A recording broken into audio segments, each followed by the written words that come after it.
অনেকে এসে আমাকে যেটা বলেন যে, "ম্যাডাম আমার স্বামী তো প্রবাসে থাকে। তো হচ্ছে ২-১ মাসের জন্য আসবে। আমরা বাচ্চা নিতে চাচ্ছি। কিভাবে প্ল্যানিং করব?" তো আমাদের দেশে অনেক ভাইরা বিদেশে থাকেন। প্রবাসী ভাইদের স্ত্রীরা, আ ফ্যামিলি সবাই দেখা যায় যে দেশে অবস্থান করছেন। যখনই ভাইটি দেশে আসেন সবার মনের মধ্যে একটা উৎকণ্ঠা বিরাজ করে যে আম গতবার আসছিল, ২-১ মাস ছিল, বাচ্চা কনসিভ করেনি। তাহলে এবার এসেছে, এবার বাচ্চা কনসিভ করতে হবে। এবং সবার মধ্যে একটা তড়িঘড়ি ভাব থাকে।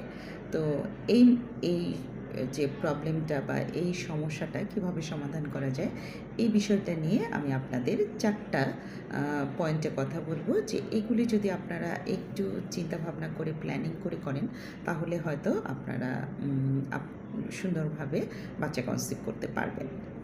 আমি ডাক্তার উমানাক শম্পা, ফার্টিলিটি স্পেশালিস্ট আর গাইনোকোলজিস্ট। আমার পেজ উমা ইনফার্টিলিটি গাইনিকেয়ার থেকে আপনাদের সাথে এই বিষয়ে কথা বলতে এসেছি। প্রথম কথা হচ্ছে যে ১ নাম্বার যেটা আমি বলব, যদি যখন আপনার হাসব্যান্ড আসবে তখন সবচেয়ে ভালো হয় স্বামী স্ত্রী দুজনে যেন যদি খুব তাড়াতাড়ি একজন বন্ধ্যাত্ব বিশেষজ্ঞের পরামর্শে আসেন।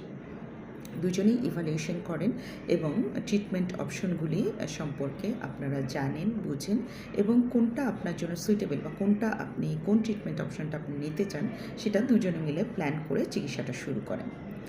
দ্বিতীয় হচ্ছে যে ওয়াইফের যদি কোনো রকম প্রবলেম থাকে, যেমন পিরিয়ডের problem, weight related problem, hormonal problem এবং হচ্ছে যে আদার যদি সহবাসের প্রবলেম, এই প্রবলেমগুলি যদি আগে থেকেই থেকে থাকে তাহলে আপনি পূর্বে একজন গাইনোকোলজিস্টের পরামর্শ নেন।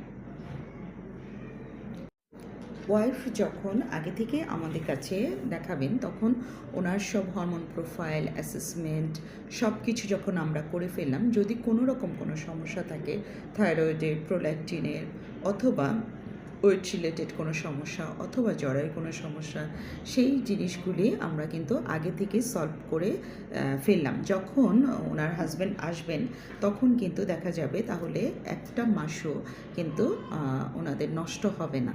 তাহলে যে মহিলার কিছু প্রবলেম ধরা পড়লো, সেটা চিকিৎসা করলাম, সেটা ২-১ মাস চিকিৎসা করতে করতে দেখা গেল হাসব্যান্ডের যাওয়ার সময় হয়ে গেল।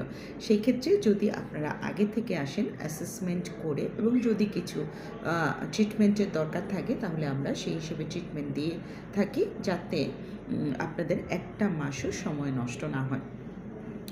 আপনারা জানেন যে ১ মাসে একটা ডিম ফোটে এবং দেখা গেল যে সেই